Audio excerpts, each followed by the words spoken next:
ہمارے چینل کو سبسکرائب کریں اور بیل آئیکن کے بٹن کو دبائیں۔ کیا بغیر وضو کے موبائل میں قرآن مجید پڑھنا جائز ہے؟ موبائل میں دیکھ کر لیٹ کر قرآن مجید پڑھنا کیسا ہے؟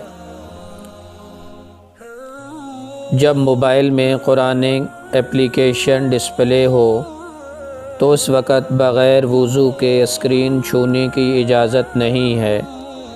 البتہ اسکرین کے علاوہ موبائل کے دیگر حصوں کو بلا وضو چھو سکتے ہیں، لہذا اسکرین کو ہاتھ لگائے بغیر وضو کے تلاوت کرنا جائز ہے۔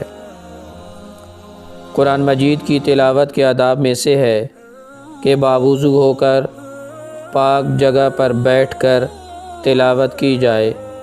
لیٹ کر تلاوت کرنا، یعنی اگر لباس اور سطر کا اہتمام کیا جائے تو جائز ہے، البتہ بغیر کسی مجبوری کے لیٹ کر تلاوت کرنا خلاف ادب ہے، لہذا سائل کو چاہیے کہ خوب اہتمام کے ساتھ تلاوت کلام مجید کی عادت بنائے۔